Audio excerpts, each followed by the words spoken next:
Assalamu alaikum. Many other Americans have Muslims in their families or have lived in a Muslim-majority country. I know because I am one of them. But my father came from a Kenyan family that includes generations of Muslims. As a boy, I spent several years in Indonesia and heard the call of the azan at the break of dawn. I have known Islam on 3 continents before coming to the region where it was first revealed. That experience guides my conviction. You're absolutely right that John McCain has not talked about my Muslim faith. As the Holy Quran tells us, the Holy Quran teaches that, the Holy Quran tells us, and the Holy Quran also says, we will convey our deep appreciation for the Islamic faith, which has done so much over the centuries to shape the world. I would like to speak directly to the people and leaders of the Islamic Republic of Iran. Their great and celebrated culture. Over many centuries, your art, your music, literature, and innovation have made the world a better and more beautiful place. We know that you are a great civilization, and your accomplishments have earned the respect of the United States and the world. I also know civilization's debt to Islam. It was Islam at places like Uluzar that carried the light of learning through so many centuries, paving the way for Europe's Renaissance and Enlightenment. It was innovation in Muslim communities that developed the order of algebra, our magnetic compass and tools of navigation, our mastery of pens and printing, our understanding of how disease spreads and how it can be healed. Islamic culture has given us majestic arches and soaring spires, timeless poetry and cherished music, elegant calligraphy, and places of peaceful contemplation.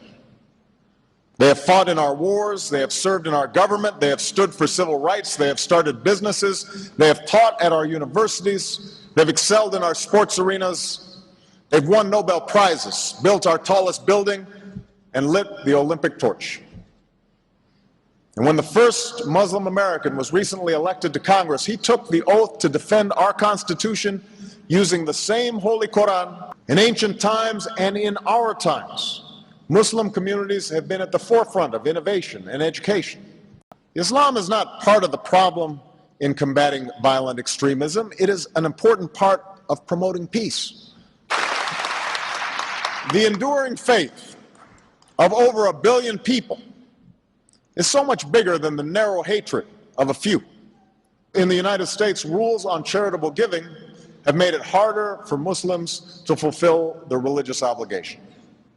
That's why I'm committed to working with American Muslims to ensure that they can fulfill zakat. It is important for Western countries to avoid impeding Muslim citizens from practicing religion as they see fit. And I consider it part of my responsibility as President of the United States to fight against negative stereotypes of Islam wherever they appear. We are no longer a Christian nation. We do not consider ourselves a Christian nation. The United States has been enriched by Muslim Americans.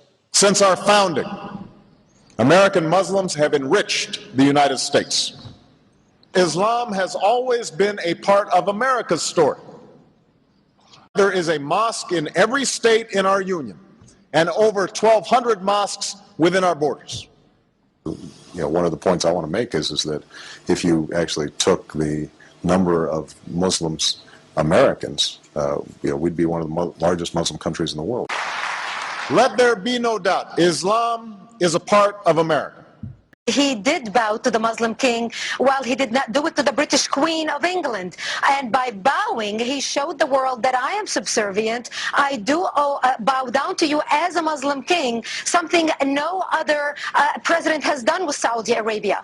The Saudi king is his peer. He is not his subordinate in order to bow for him. And this is exactly what Obama did. Usually it is out of respect that someone would nod his head when bowing to royalty, and the ladies will give curtsy. But Obama went beyond what is required as a head of state and bowed to the Saudi king, and that's unacceptable. Right, it sent the wrong symbol. When you say it sends the wrong signal, what signal do you think it sends? It sent a message that Islam is superior to any other master or king or president in the world, that an American president bowed to a Muslim king. It also sent a message that terrorism and jihadism is giving Islam the respect it should have on the world stage, to the point that it made an American president, for the first time in history, bow to a Muslim king. Presidential candidate Barack Obama is trying to change political fashion. He gave a speech in Iowa City today, and he wasn't wearing an American flag pin. Those pins have become synonymous with politicians since 9/11. Obama says he doesn't like how the pin has come to represent patriotism in America. I won't wear that pin on my chest. It's a little weird, Alan, that in the middle of the campaign, the guy takes off the American flag that most people wear because they're proud of their country. Let me speak as clearly and as plainly as I can. America is not and never will be at war with Islam.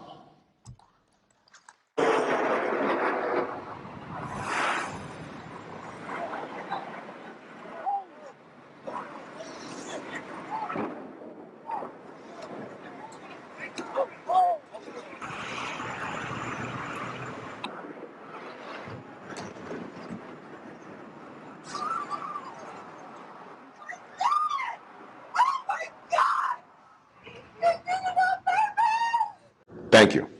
And Eid Shoma Mubarak.